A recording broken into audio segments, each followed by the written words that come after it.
TRS party ఏదో రైతు సభ అని పెట్టింది. ఎంతమంది వచ్చారో ఏమో తెలియదు, కానీ దాంట్లో కేసీఆర్ కొడుకు కేటీఆర్ మాట్లాడుతున్న తీరు మనం చర్చించుకోవాల్సిన సందర్భం వచ్చింది. ఎందుకంటే గతంలో కేసీఆర్ రేవంత్ రెడ్డి గారి కంటే పెద్దోడు కాబట్టి మీరు రేవంత్ రెడ్డి గారు జర మర్యాదగా మాట్లాడండి, ముఖ్యమంత్రి దృష్టిలో పెట్టుకొని మాట్లాడేటప్పుడు మంచిగా మాట్లాడాలని చెప్పేసి హితవు పలికేది మనోడు. ఎవరు? కేటీఆర్. మరి అలా రేవంత్ రెడ్డి నీకంటే పెద్దోడే కదా, ముఖ్యమంత్రి కదా, మరి రేవంత్ రెడ్డి గారిని ఉద్దేశించి మాట్లాడేటప్పుడు ఎంత మర్యాదగా ఉండాలి? మరి నీకెందుకు ఆ సూత్రం అప్లై కాదు? కేసీఆర్ పరిపాలన ఉన్న రోజుల్లో కేసీఆర్తో మొత్తం నువ్వే కలిసి ఉన్నావు. ఇలా ప్రతి పాపంలోనే నువ్వే ఉండి ఈరోజు ముఖ్యమంత్రి గారు రేవంత్ రెడ్డి గారు చేస్తున్న ప్రజాపాలన తీరు చూసి ఓర్వలేక నువ్వు మాట్లాడుతున్న తీరు చూస్తే నిజంగా నిన్ను ఏం తిట్టాలనో కూడా అర్థం కావట్లేదు. నీలాంటి ఒక దిగజారుడు రాజకీయ నాయకుడిని ఉద్దేశించి మాట్లాడాలంటే కూడా ఒకంత ఆత్మాభిమానం అడ్డం వస్తున్న పరిస్థితి. కానీ తప్పదు, ఎందుకంటే ఈ రోజు నుంచి నువ్వు మాట్లాడిన భాషే కాంగ్రెస్ పార్టీ నాయకులు మాట్లాడతారు.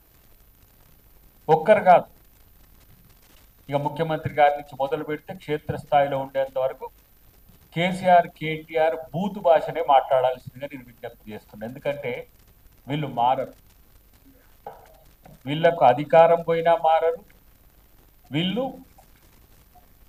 అధికారం ఉన్నా మారరు, వీళ్ళ డిఎన్ఏనే ఇలాంటి బూతు డిఎన్ఏ. కాబట్టి ఇలాంటి బూతు దగులుబాజీల వల్ల ఇవాళ తెలంగాణకు పెద్ద సమస్య వచ్చిన పరిస్థితి. చర్చిద్దామంటే చర్చిద్దాం, మా వాళ్ళందరూ కూడా ఇప్పుడు మీకు సవాల్ వేస్తారు. మరి నీకు నిజంగా చెప్తున్నా, బండి సంజయ్ కరెక్టు, బండి సంజయ్ నిన్న మంచిగానే అన్నట్టుంది. నువ్వే కేసీఆర్కు పుడితే, నువ్వే కేసీఆర్ కొడుకు అయితే రైతులకు కాంగ్రెస్ ప్రభుత్వం ఈ 2 సంవత్సరాల్లో చేసిన దానికి చర్చిస్తానికి వస్తావా? నేనైతే ప్రతిసారి అంటున్నా, బీజేపీ వాళ్ళు మాట్లాడితే బీజేపీ ఆఫీస్కి వచ్చి చెప్తామంటున్నా, బీఆర్ఎస్ వాళ్ళు మాట్లాడితే బీఆర్ఎస్ పార్టీ ఆఫీస్కి వచ్చి చెప్తామంటున్నా. నువ్వు ఈ సవాళ్ళు తీసుకో కేటీఆర్. నిజంగా నువ్వు కేసీఆర్కే పుడితే రైతుల మీద బీఆర్ఎస్ ప్రభుత్వం ఏం చేసింది, కాంగ్రెస్ ప్రభుత్వం ఏం చేసిందో తేల్చుకుందాం రా. నువ్వే చెప్పు ప్లీజ్, నీ దగ్గరికి వస్తాం ఈసారి. కాకపోతే నీ స్థాయి కాదు, గుర్తుపెట్టుకో, నీ స్థాయి రేవంత్ రెడ్డిది కాదు. మేము వస్తాం, మీ ఆఫీస్కి వస్తాం, బీఆర్ఎస్ ఆఫీస్కి వస్తాం. ఈ సవాళ్ళు స్వీకరించకపోతే నువ్వు పలాయనవాదం అన్నట్టే లెక్క, నిజంగా నువ్వు కేసీఆర్ పుట్టనట్టే లెక్క. కేసీఆర్ మీద కొంత గౌరవం ఉంది కేటీఆర్. కేసీఆర్ అనేటువంటి పరువును నిలువున తీస్తున్న దరిద్రునివి నువ్వు. ఏం భాష మాట్లాడుతున్నావు? హౌలే, దివానా, బట్టేబాజ్. ఈ భాష ఎవరికి రాదురా ఆయన? తెలంగాణ కొత్తదా ఏమన్నా? కనీసం నీ చెల్లెని ఓర్వలేని నువ్వు హౌలేవా? రాష్ట్రంలో ఉండే ఆడపడుచులందరినీ చెల్లెలుగా భావించే రేవంత్ రెడ్డి, సిగ్గుందా నీకేమన్నా? మీ చెల్లెకి ఇంతవరకు సమాధానం చెప్పే మీకేమన్నా అవకత ఉందా? అసలు వేసే ప్రశ్నలకు సమాధానం చెప్పరు. పొడింగు లెక్క ఓ పెద్ద పోయి ఆడ ఉన్న 10 మందిని చూసుకొని ఓ రెచ్చిపోయి మాట్లాడుతున్న పరిస్థితి ఉన్నది. మేము అనలేమా కల్వకుంట్ల నా కొడకల్లారా అని?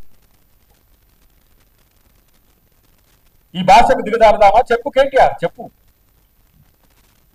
మేము కూడా చెప్పమా? మా కాంగ్రెస్ కార్యకర్తలు ఎక్కడికి వస్తే కేటీఆర్ అక్కడ తన్నండి అని చెప్పాలనా? ఇదేనా రాజనీతి? ఇదేనా కేసీఆర్ నీ కొడుకు నేర్పి రాజనీతి? మళ్ళీ మాట్లాడితే మాట్లాడినమని అంటారు. పోనీ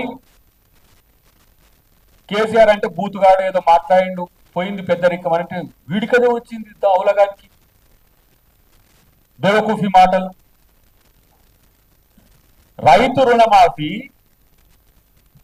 మీరు మొదటి దఫాలో 4 వంతులుగా మీరు 25,000 చెల్లించింది. మేము ఒకటేసారి 21,000 కోట్లు మేము చెల్లించినాం. మీరు చెల్లించలేదు, పావులా వంతే చెల్లించిండ్రు. ఎక్కడికైనా వస్తా నేను అంటున్నావు కదా, ప్రతి గ్రామంకు వెళ్ళి చూడు, ప్రతి గ్రామంలో లబ్ధి పొందిన వాళ్ళ లిస్ట్ వేసినాం రా దరిద్రుడా.